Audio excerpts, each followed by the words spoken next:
Okay. So tonight we're learning Daf Mem Hey, and we're learning Daf Mem Vav Amud Aleph. I think we'll just about be caught up. And again, as mentioned, not until Sunday night will we be doing one blot a night again. So we've been in this lengthy discussion about the opinions of Reb Shimon and Reb Yehuda. Reb Shimon was of the opinion that les le muksa, he does not hold the muksa that we all know about. Rabbi Yehuda, on the other hand, did hold of muksa.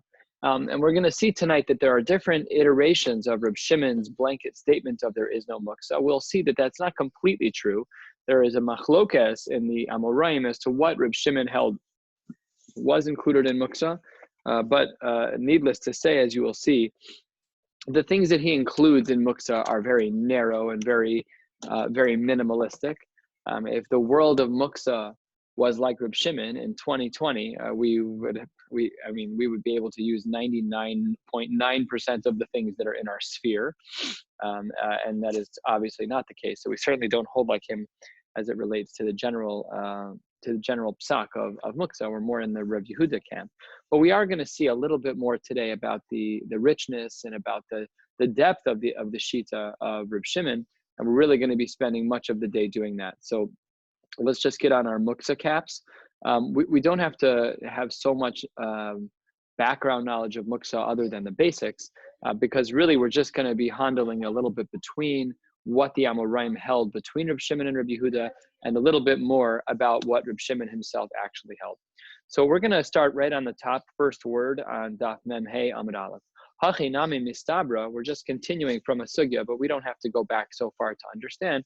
It's reasonable that we said what we said, which is this: to Rav Reb Yehuda Sfirle, that Rav, the Amora of Rav, held like the opinion of Reb Yehuda. Remember that Reb Yehuda isle muksa, he holds that there is muksa. Why is that reasonable? To Amar Rav, because Rav said, Manichin ner al gabe dekel b'Shabbos, one's allowed to light Shabbos candles on a tree stump of some kind. Ve'ein manichin ner al gabe dekel b'Yom Tov, but one is not allowed to do so on a tree stump on Yom Tov. Now on Shabbos, Rabbi Yehuda would have been of the opinion that you cannot use the candles on Shabbos even after the candles go out. But on Yom Tov, one is allowed to light candles. So we were therefore concerned about a secondary din, and that is that we are not allowed to use or lean on or benefit from trees. We don't even lean on trees on Shabbos. We don't take things out of the bushes on Shabbos. We're much more strict about trees. We'll spend time learning about that at another point. But that makes this seem to be a lot like the opinion of Rabbi Yehuda. How so? If you say that Rav holds like Rabbi Yehuda, then Hainu Deshani, that's what we just learned as a distinction Bein Shabbos le Yom Tov. Why there's a distinction by Shabbos and Yom Tov? I have a concern that on Yom Tov someone could take something off of the tree stump. Very good, that I understand. Ela Amris, if you say Reb Shimon Sfirle, if you want to say that Rav holds like Reb Shimon, who holds that there is no muksa, Mali Shabbos or Mali Yom Tov, then who cares what day of the week it is? Muksa doesn't exist. So obviously Rav seems to hold like the opinion of Rabbi Yehuda, as the Gemara posited in the first line here. Asks the Gemara, I'm not so sure that's true. The Rav Rabbi Yehuda Sirle, if you want to say that Rav holds like Rabbi Yehuda, so then the next Mari Makom is going to pose a difficulty. The Habo Mine de Rav, Mahula til Tule Shraga de Chanukta, Bekame Chavre, Beshabta. What should we do? Are we allowed to remove our Hanukkah candles, like our people who lit outside? Rashi points out one of two things: either it was a difficult time for the Jews, or it was Yom Edom, it was their holiday, a Goyish holiday that would have looked terrible if a Jew would have had a candle out. Lighting candles was prevalent for those other faiths, and therefore it had to be moved on Shabbos. So they said to Rav, Rav, what do we do about our Hanukkah candles on Shabbos? What did Rav say back to them? Shapir Dami, it's fine, you could move them. What does that imply? It implies that there is no muksa. It implies like Reb Shimon, not like Reb Yehuda. The Gemara gives the obvious answer. Shas hadchak shiny. No, those cases are not normal cases. Those cases are shas hadchak. There's an oppression happening. There's some type of, it's circumstantial. It's not like your standard case of muksa. Am I allowed to move a pencil on Shabbos? No, you're not. There are goyim who, okay, then you are. Obviously, it's circumstantial. Shas hadchak shiny. When things are difficult, then of course it's different. L'Rav, Hachi Hilchasa, is this in fact the law that you would be willing to hold like Reb Shimon? And he said, Amar Lahu, Kedaihu Reb Shimon lismoch ala b'shas hadchak. It's perfectly reasonable to hold like the opinion of Reb Shimon b'shas hadchak. This was a shas hadchak, and therefore, under duress, Rav was willing to hold like Reb Shimon, but really be'etzem, he still does hold like the position of the top line of the Gemara, that Rav was within the world of Rabbi Yehuda. Ba'amine Reish Lakish me Rav Yochanan. Reish Lakish said to Rav Yochanan the following: Chitim shezar an bekarka. Let's say that you put down some seeds to plant some wheat, but they didn't take root yet. Ubeitzim shetachas tarnagolas mahu, and you take some eggs and you put them down underneath a chicken so that they can stay warm and they can hopefully hatch at some point. So you put them there. Mahu, what's the din in that case? Now, kiles le Reb Shimon muksa. When we say that Reb Shimon doesn't hold a muksa, is that heicha delo dachya biyadayim? Is that where you did not do it there yourself? Let's say that you find money on your Shabbos table. So then, well, you didn't put it there. One of the kids put it there. Someone else in your family put it there. So then we'd say there's no muksa in that case. However, but heicha dedachya biyadayim islay muksa. But maybe Reb Shimon would say that you are going to have muksa if in fact you put something there intentionally. Let's say I'm the one who put the money down and I did it on purpose. Still, would Reb Shimon say in that case, less lay muksa, that there's no muksa? Oh, dilma loshna, or really, Reb Shimon would not distinguish between how the muksa got there, either there by somebody else or there by you. Amar le, so who's talking now? So we said that this was a question that was asked to Rabbi Yochanan. So Amar le, Rabbi Yochanan responds to Reish Lakish, Ein muksa le Rabbi Shimon, ela shemen shebener, v'shah shehu dolek. The only time that Reb Shimon ever holds of muksa is when you're trying to take the oil out of a candle, out of an oil holder, while a candle is lit. Very specific, very narrow circumstances. It's a myopic view on muksa. There's only one case. We'll see that that's not necessarily true, but it's potentially only one case within this understanding of Rabbi Yochanan as to where Reb Shimon would hold of muksa. And then the Gemara continues, Hoel v'huksa l'mitzvaso, because you're now using this for the mitzvah of hadlakas neiros, now, not because of muksa, but out of concern of kibui, therefore huksa l'isuro. I'm just concerned that if I mess around with the oil, that I may put out the candle. So therefore, I'm not allowed to take it, says Rabbi Yochanan. Says the Gemara, v'lesle huksa l'mitzvaso. What are you talking about? Rabbi Yochanan would have been of the opinion, is this Rabbi Yochanan? Hold on, yeah. Rav Yochanan would have been of the opinion that it would have been there would be no muksa for the sake of the mitzvah when the candle's lit. He wouldn't have said that that's a problem. Tanya, we have a brisa.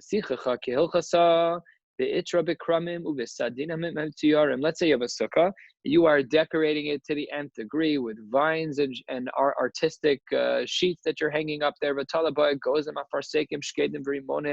You're hanging up nuts and you're hanging up peaches, and shkedim are almonds and rimonim are pomegranates. The clusters of grapes, v'atros shel shibolin, and other types of grains that you're hanging up. Yenos u'shmanim v'siltos. You hang up jars of wine and of oil and of flour. So the halacha is, it says in this brisa, aser lihistapek mehen ad motzei yom tov acharon. You're not allowed to, and just called noy sukkah. You're not allowed to benefit from the decorations that are in a sukkah. You're not allowed to do that. And if you would have made a t'nai, so then you would have been fine. Now, remember, we said that this the previous statement of Rav Yochanan was within the world of Rav Shimon. And Rav Shimon was of the opinion that there is no muksa. Where did we say that Rav Shimon has muksa? Only when you are trying to remove shemen from a candle that's actively lit. But we see this brisa here that there is muksa by a mitzvah. You said that the reason why that Rav Shimon was being makbid by a candle that was lit was because we're afraid that you might be mechabed. No, maybe Rav Shimon holds a huksa l'mitzvaso because of the mitzvah itself. The haraya, we see in this brisa that the noy sukkah is muksa, that all the decorations of the sukkah are muksa. So says the Gemara, I mean, maybe, but like, we don't really know that brisa is talking about Rav Shimon. Umimai Rav Shimon. Who says that brisa is going according to the sheets of Rav Shimon? Maybe that brisa is going according to Rav Yehuda, and your question never gets off the ground. Answers the Gemara, no, it is Rav Shimon. Titani, Rav Chia bar Yosef kame de Rav Yochanan. Ein notlin eitzim min hasukah b'yom tov ela min hasamachla. You're not allowed to take wood from a sukkah unless it's just sitting close by. But Reb Shimon matir. Reb Shimon does allow. We see that Reb Shimon's in the brisa, but in a case where you're allowed. However, this next word is critical. The shavim and the Tanakama and Reb Shimon are equal in that the sukkah hachag bechag shehi asura. So we see in this brisa, black on white, that Reb Shimon holds that there is noi sukkah, that's muksa, which means that we initially thought that the reason why Reb Shimon said that the candle is problematic, taking out the oil is problematic, is because of kibui, because of the potential of extinguishing the fire. Maybe that's not true. Maybe it's because it's huksa lemitzvaso. Haraya, we see here that there's no mitzvah. B'shavin b'sukkah sachag b'chag shehi asura. And again, v'im hisna, if you make a condition at the beginning of the chag, aleha kol afi t'na'o. So which one is it? Do we say that Reb Shimon holds of huksa lemitzvah, so that when something is involved in a mitzvah, it's going to be muksa? Yes or no? We have conflicting mari makomos for Reb Shimon. Answers the Gemara. Really, the scope of Reb Shimon's category of muksa, which we said is shemen while a fire is lit. Really, it's more expansive than that. It is ke'ein shemen.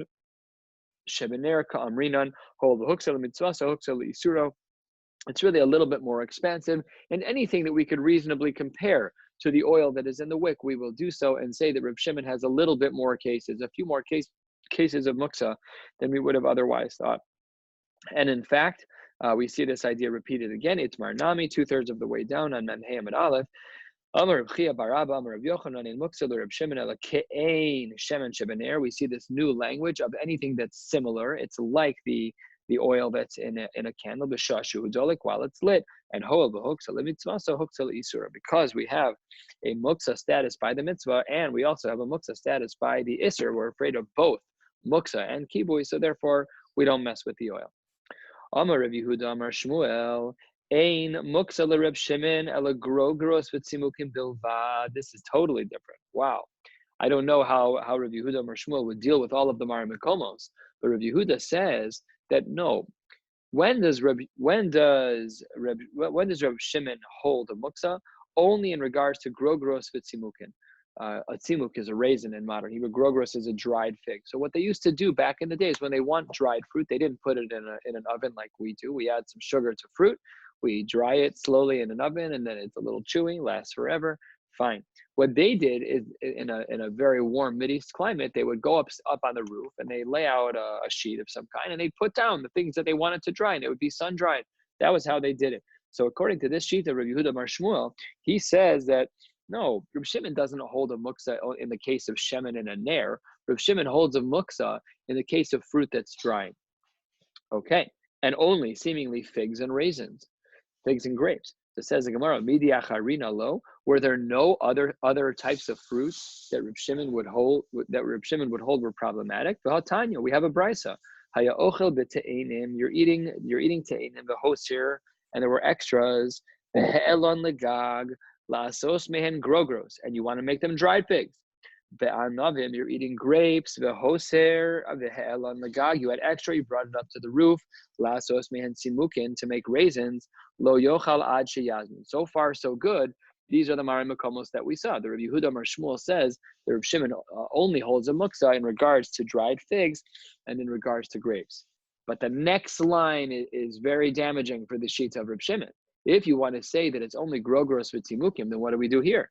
V'chein. Similarly, ata omer, you'd say the same halacha, namely that we would hold that there is muksa status, ve'afar sekim, v'chavushim, uveshar kol mine peros. This is not only a din by grogros u'te'enim, it's a din by every fruit. Specifically mentioned here are peaches, chavushin is a fruit called a quince, and all types of peros, all of them. So if you want to say Rabbi Yehuda Mar Shmuel, that Reb Shimon only holds a muksa when it comes to grogros v'tzimukim, how can you say that? We see explicitly in a brisa that there are other fruits that are included in the Isser muksa. Says the Gemara, money. Who is this opinion like? Ilema Rabbi Yehuda. If you want to say that maybe this is like Rabbi Yehuda, the Rabbi Yehuda holds of muksa, and really this brisa has nothing to do with Reb Shimon at all, so it's not an argument against Reb Shimon at all. You can't do that. Uma hecha de lo dachya biyadayim islay muksa. If Rabbi Yehuda was of the opinion that something could be muksa if you found it on your bed accidentally, then then when you yourself on Shabbos walk up to your roof and you take these fruits and you put them down on the mat to dry out, alachas kama v'kama, Rabbi Yehuda is going to argue that there's muksa there. I'll say the argument again, very simple but important svara to understand. This brisa cannot be talking about Rabbi Yehuda. The brisa that seems to be a question against Rabbi Shimon. You can't recalibrate the Mishnah to be like Rabbi Yehuda because he held that there was muksa even when the muksa was there sourced by somebody else, not by you. So if he holds that there's muksa there, all the more so when you're the one who put it there. So that's rejected. The havamina that this brisa is like Rabbi Yehuda is rejected. Elalah, Rabbi Shimon, it must be that this brisa is Rabbi Shimon. And if it's Rabbi Shimon, then we have a contradiction.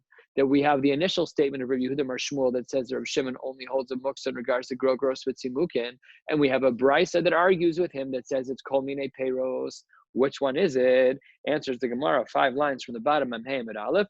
La'olam Rabbi Yehuda ve'ochel itzrich alei. It really is Rabbi Yehuda, and Rabbi Yehuda holds, of course, of muksa. Obviously, so if he holds of muksa, what's the havamina? Of course, he's going to say that it's muksa. Why in the world would we need to explain this brisa as according to Rabbi Yehuda? It's so obvious. Answers the Gemara, the ochel itzrich alei. The reason why is because you remember the case that you started eating it and there was a little bit left over.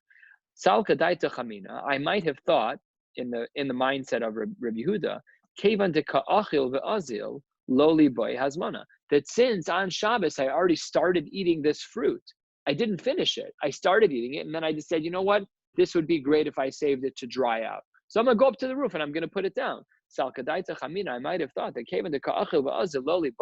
don't have to wait until the fruit dries.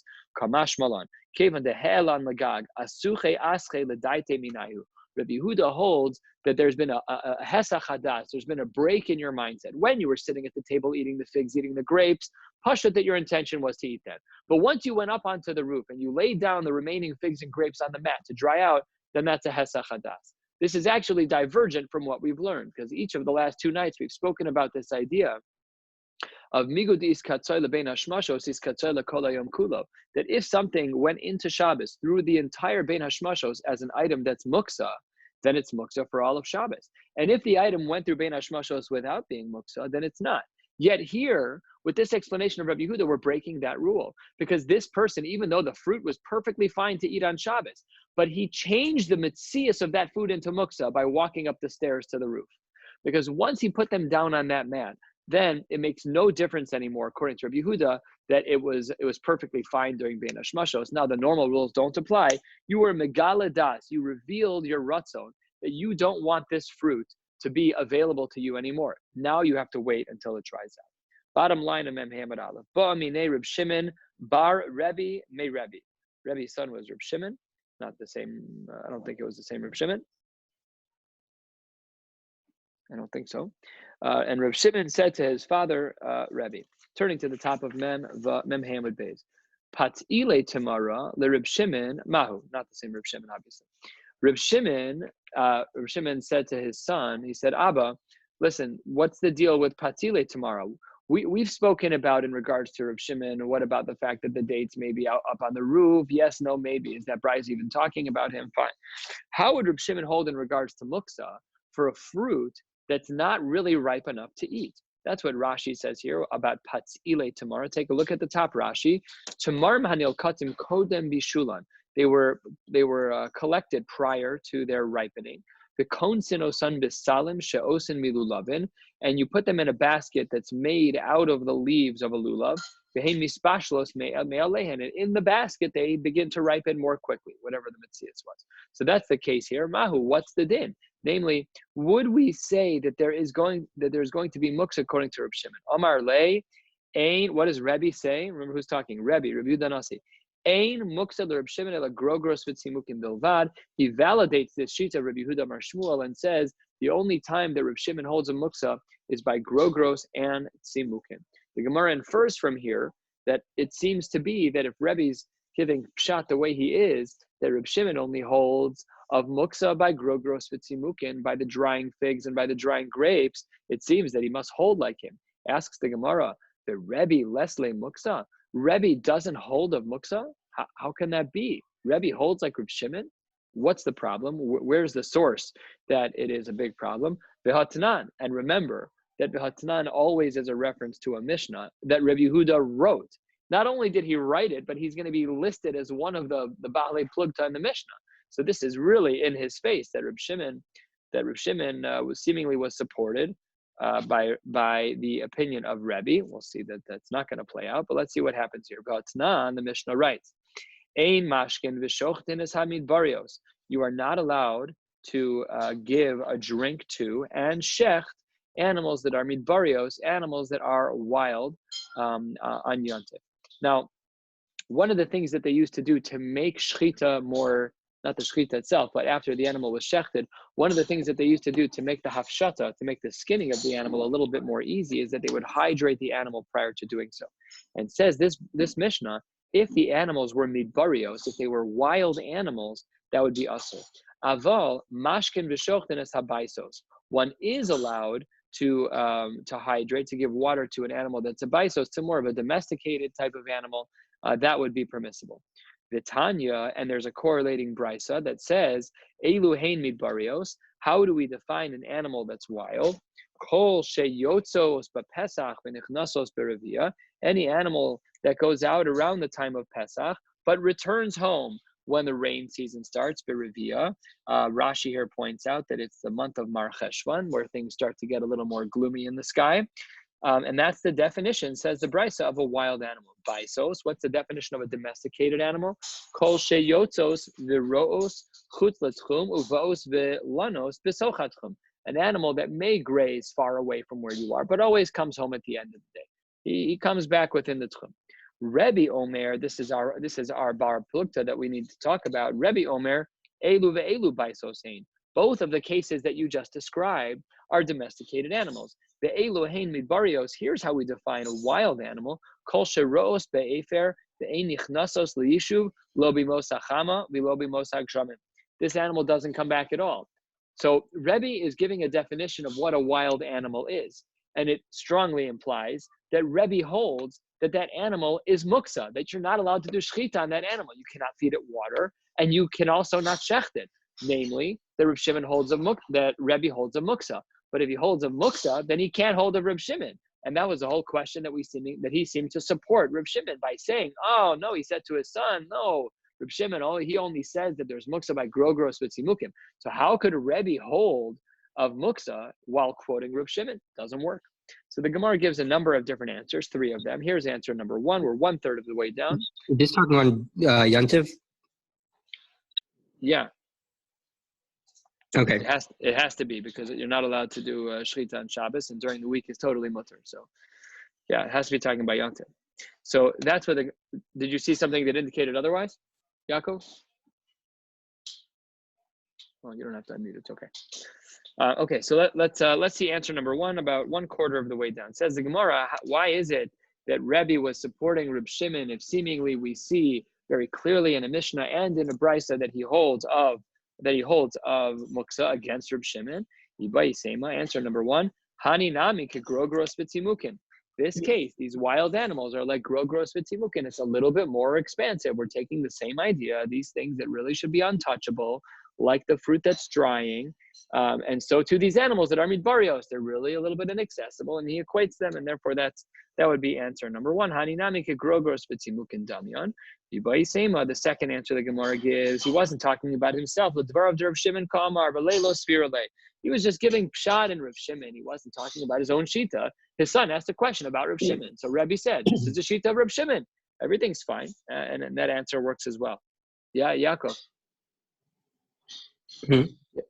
Did you have something to share about the Yontif question? No? Okay. So that's answer number 2. And answer number 3 is V'i ba'isema l'divrehim derabanan ka'amar le. He was talking about the shita of the Rabbanon, and this was the conversation that really maybe he did take a hold, that maybe really Rebbe did hold Leslie Muksa. How so? Lididi Leslie Muksa klal. I don't think there's any Muksa at all. But he's just arguing, he's bantering with the Rabbanon. Lididchu, plural, according to you, Oduli mihas, at least you should admit to me, dehecha de yotzos bepesach v'nichnasos berevia de baisos ninu. At least you should agree with me that they're considered domesticated when it comes to this, when it comes to the animal that leaves by Pesach and comes back by Cheshvan. The Rabbanan Amru Le Lomid Barios Ninu. You're correct. Those are not going to be considered wild. And this ends the conflicting sugya of Rabbi and the two possibilities within Rabbi. And within the three answers, two of them worked out that he rejects the shita of Reb Shimon, and one of them, with the third answer, worked out that he does hold of the shita of Reb Shimon. How do we paskin in this sugya? Amar Rabba bar Barchana, Amar Rabbi Yochanan. Rabbi Yochanan was quoted by Rabba bar Barchana saying, what does Rabbi Yochanan say? Look at this word, Amru. He doesn't say Amar, and he does. The word is there. There are multiple people talking. Who are they? We're going to see a little bit later who the Amru are, but seemingly that Rabbi Yochanan holds this way. Rabbi Yochanan says, Amru. They said halacha ke Reb Shimon. Rabbi Yochanan seems to say that we follow the sheets of Reb Shimon that less le muksa, that we don't hold of muksa. Umi Amar Rabbi Yochanan hachi. Was Rabbi Yochanan really of the opinion that there was no muksa? How could that be? There was an older gentleman whose name was either Kiruya or Siruya. They asked a question to Rav Yochanan. And again, of course, if they're asking the question to him, the answer is going to be Rav Yochanan, and that's going to be what's going to be difficult for this Gemara. Kina shel tarnagolas. Let's say that there's a small chicken coop that's portable.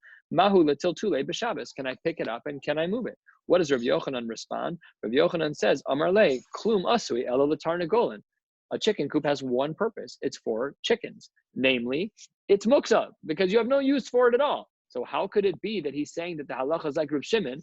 The haraya, here we see the opposite, that he's holding that Rav Shimon, that he's holding that this case of the kina shel tarnagolim, that the chicken coop is muksa, like Rav Yehuda. So clearly Rav Yochanan doesn't hold a Rav Shimon.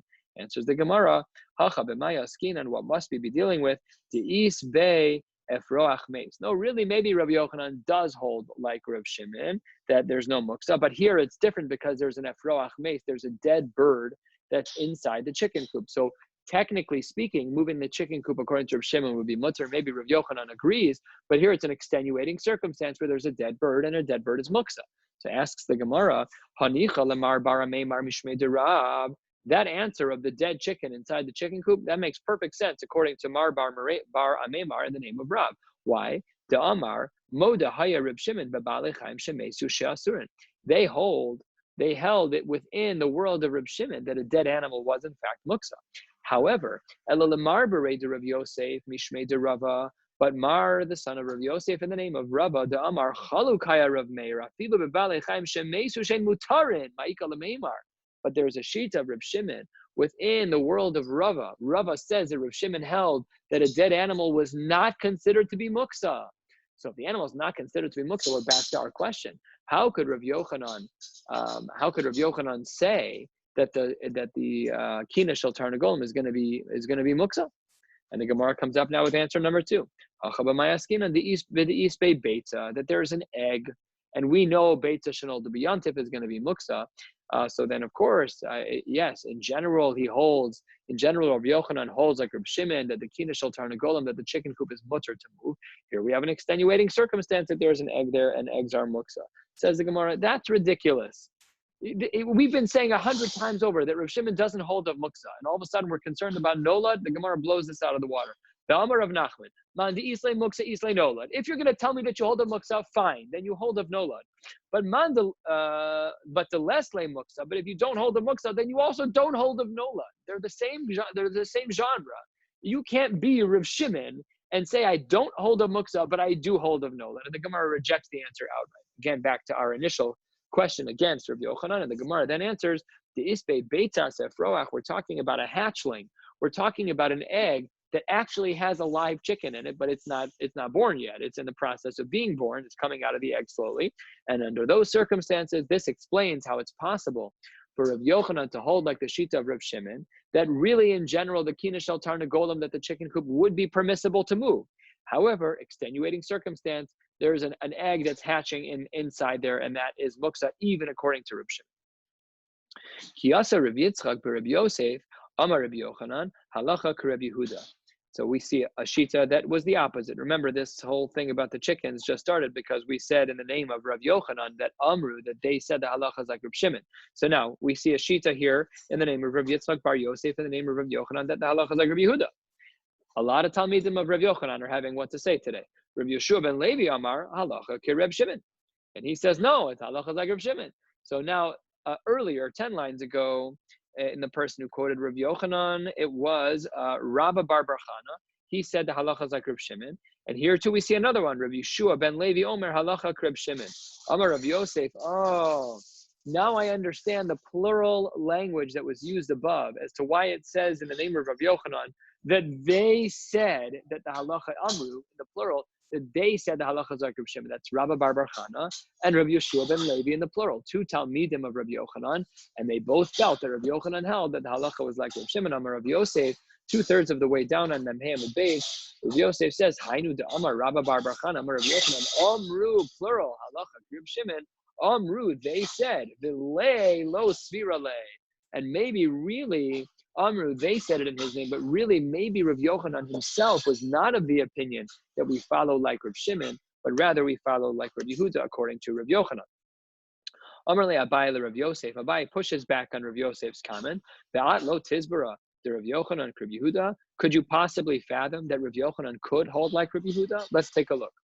Rabbi Abba Rabbi Asi iklu lebei Rab Abba demin Haifa. The Rabbi Abba and Rav Asi, they went to the house of Rabbi Abba who lived in Haifa. The Nafal Menarta al Gilime, and a menorah tipped off the table, not lit, just an empty menorah. A menorah tipped off the table and fell onto his coat, de Ravasi, Vilo Tiltala, and he did not move the menorah. He left his coat. That's stark. He left his coat. He didn't shake it off. Nothing kil achar yad. Nothing. Left it there. My taima. What is the reason why Rav Asi did not take the menorah off of his coat? This happens to us all the time. We're at someone's house for Shabbos. We're at our own house for Shabbos. We put our coat down. The kids decide that they're going to have a throwing contest. Who can throw a pen the farthest? And it lands on your coat. Okay, that's a little easier. It's a klisha malachto isser, so you can move and find a tefillin, something that's not a klisha malachto isser. My taima. What's the reason why Rav Asi would not have removed the Hanukkah menorah from his coat and take his coat to go home? Answers the Gemara. Lav mishum, isn't that because the Rav Asi Talmidi, the Rav Yochanan Hava, that the Rav Asi was a Talmud of Rav Yochanan, the Rav Yochanan Krav Yehuda Sfirale, de Isle Muksa?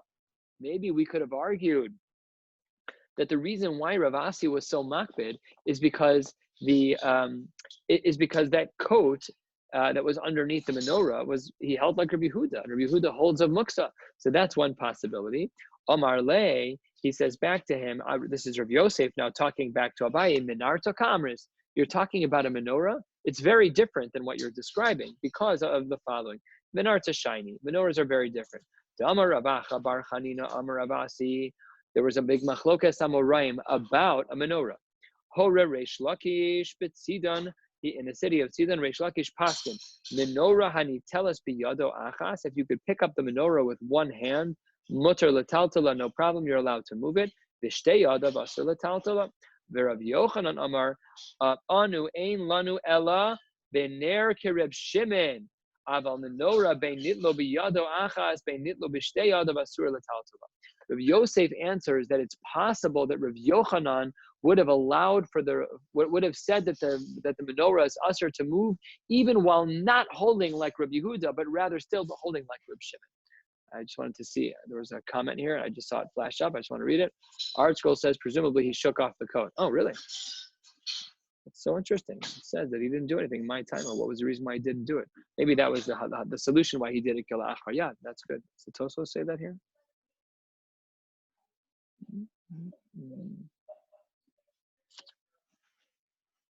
It's the Ritva.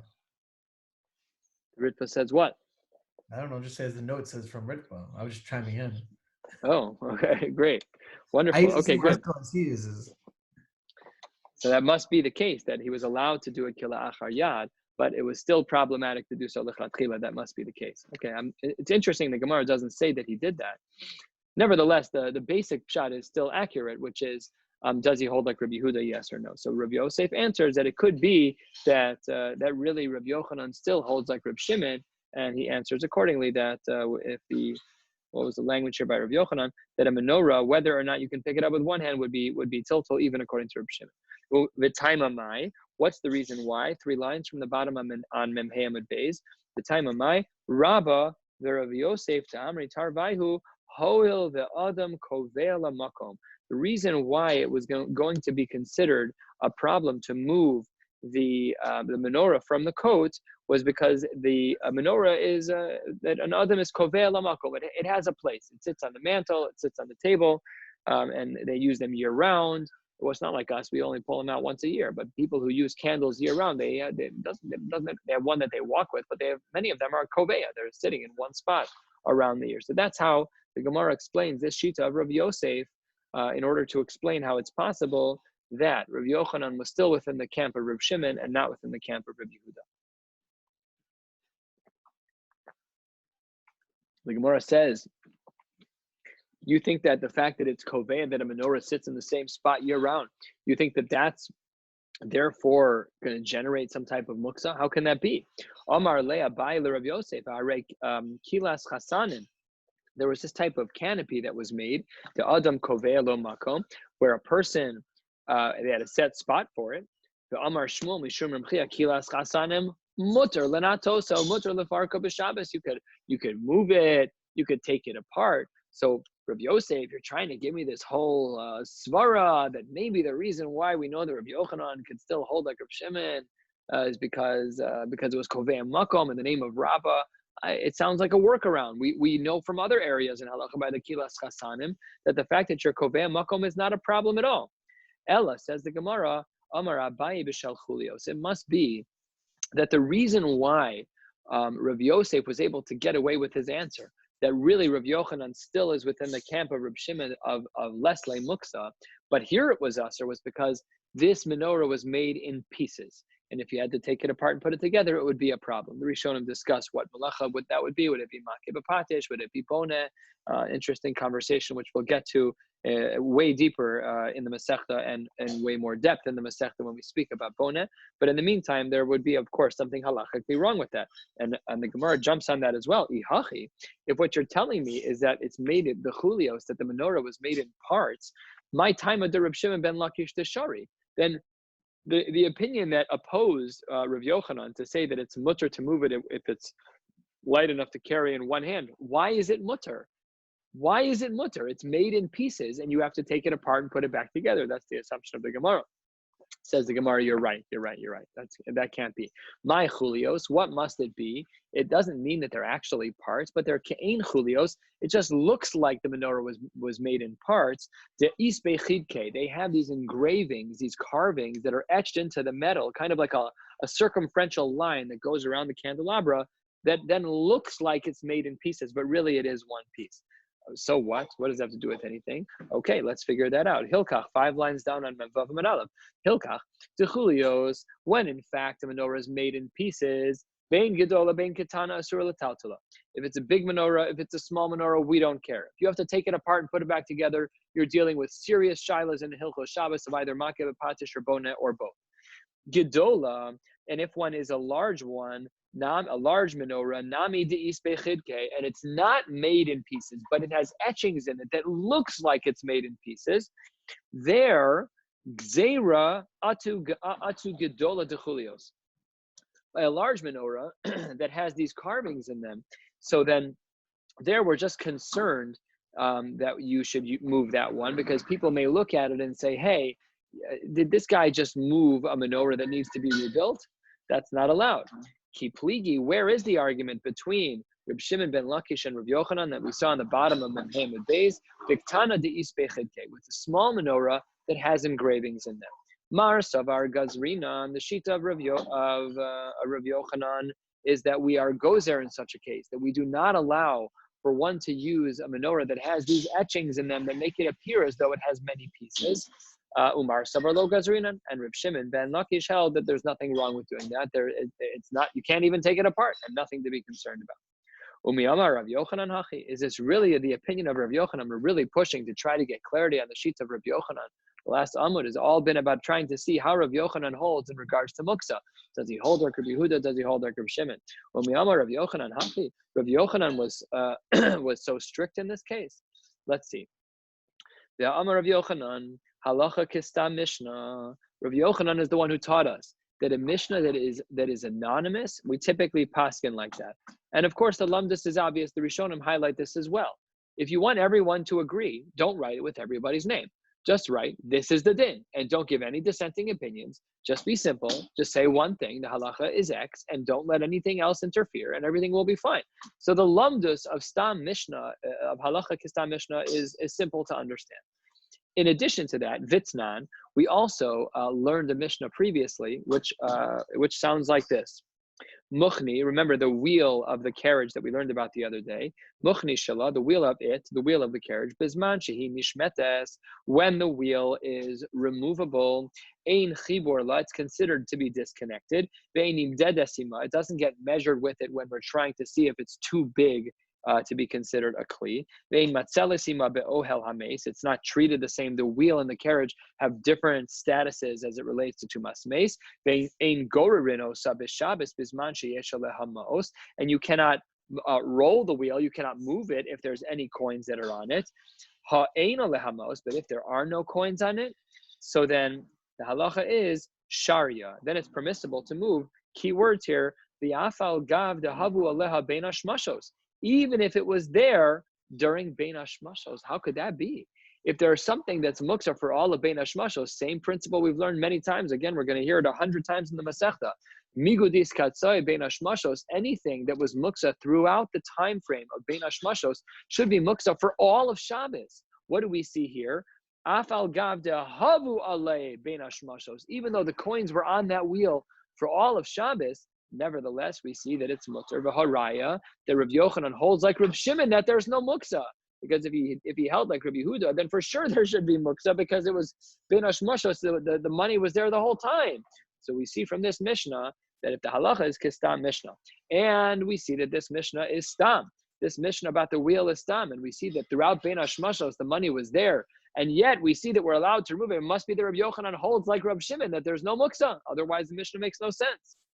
Amar Rav Zera, with a quick flip around of the sugya, Amar Rav Zera, it can't be.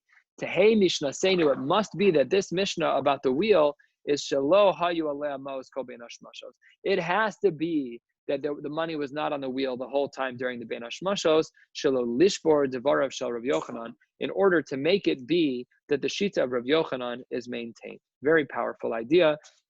The power of Rav Yochanan, the Talmud Chacham that he was, the Chacham that he was, and that we tried so hard and we're going so far out of our way. We're rewriting Mishnayos because there's no way that Rav Yochanan would have made an error. And we therefore conclude that Rav Yochanan was of the opinion that Rav Yehuda was the way to go, that there is such a din of muksa. Right about the middle of the page, starting in the middle of a line, a little bit of a complex line from Rabbi Yoshua ben, actually this one's not complex, the next one is. Amar Rabbi Yoshua ben Levi, Pamachas halach Rabbi Lidiyuspera. Rabbi went to the city of Diuspera. Rashi says it's the name of a place. The Hore b'menorah kereb Shimon bener, and he paskined in regards to a menorah, like Reb Shimon paskins with a candle. So what does Reb Shimon paskin with a candle? He's machmir. Why is he machmir? Because he's afraid of either kibui, or maybe huksel mitzvah, like we learned earlier. A bunch of options. Iboyaluhu, the question was raised, what really was Rebbe teaching? Do we say Hora b'menorah ki Reb Shimon b'ner lehetera, that he wanted to be lenient when the candle's already out, but strict when the candle's still lit? O Dilma, or maybe Rebbe was teaching two different dinim.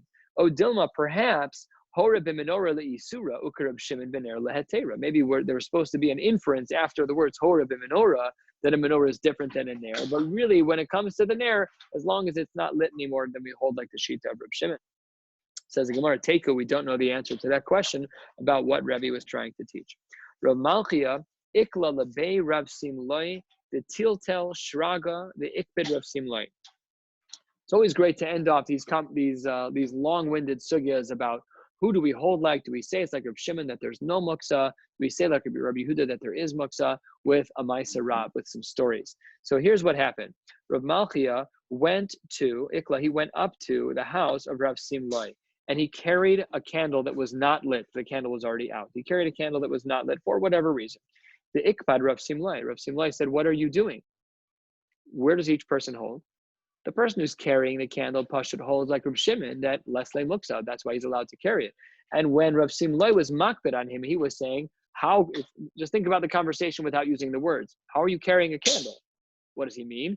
We don't paskin like Rav Shimon. We paskin like Rav Yehuda. So the one carrying it we hold like Rav Shimon. One who was berating his friend said, how dare you? How could you? We hold like Rav Yehuda. Same story repeated itself. Rabbi Yossi Galila, Rabbi Yossi from the Galil, Ikla la'asred Rabbi Yossi Brev Chanina. He went to the home of Rabbi Yossi Brev Chanina, Tiltel Shraga, and he was carrying a candle. The Ikbad Rabbi Yossi Brev Chanina. Rabbi Chanina said back to him, I can't believe you hold like Rabbi Shimon and say that there is no muktzah. That's crazy. We hold like Rabbi Yehuda that there is muktzah, just like we've been saying about Rabbi Yochanan. Next case, and here we have to pay, there's a little bit of a subtlety with Rabbi Abahu. Rabbi Abahu did two different things. Rabbi Abahu, ki ikla la'asred Rabbi Yoshua ben Levi, haba mitaltel shraga. When Rabbi Abahu went to go visit Rabbi Yoshua ben Levi, he would taka carry a candle.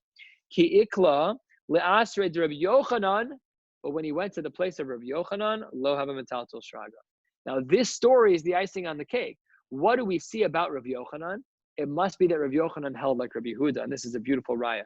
It says the Gemara against Rabbi Abahu, why is it that you were willing to carry a candle when you went to the home of Rabbi Yoshua ben Levi, but you were not willing to carry a candle when you went to the home of Rabbi Yochanan? So it says the Gemara, Monafshach, no matter what, Rabbi Abahu, you're not making sense. If you hold like Rabbi Yehuda that there is muksa, le'avid Rabbi Yehuda, then you should have followed him when you went to Rabbi Yeshua ben Levi's house, and you shouldn't have carried the candle. And Reb Shimon Sfirale, and if you hold like Reb Shimon that there is no muksa, then you should have carried a candle when you went to Rabbi Yochanan's house. Sfirale le'avad Reb Shimon, just carry the candle, stick to your guns. Why are you changing the way that you behave around different people? So says the Gemara, because le'olam, really Rabbi Abahu, he holds Reb Shimon. Reb Shimon Sfirale, he holds like Reb Shimon that there is no muksa. However, when Mishum Kvoda de Rabbi Yochanan who to lo haba avid, we now see perfectly clearly, end of the sugya, extremely clearly, after all the back and forth, the whole amud of dialogue, Rabbi Yochanan absolutely, unequivocally, Maaseh Rab, we see clearly that Rabbi Yochanan holds like the Shita of Rabbi Yehuda of Isbei Muksa. And we're going to stop here at the longest line with Amar Rabbi Yehuda, and we will continue from here tomorrow on the bottom of Memvav Amud Aleph. Hope you guys all have a wonderful night.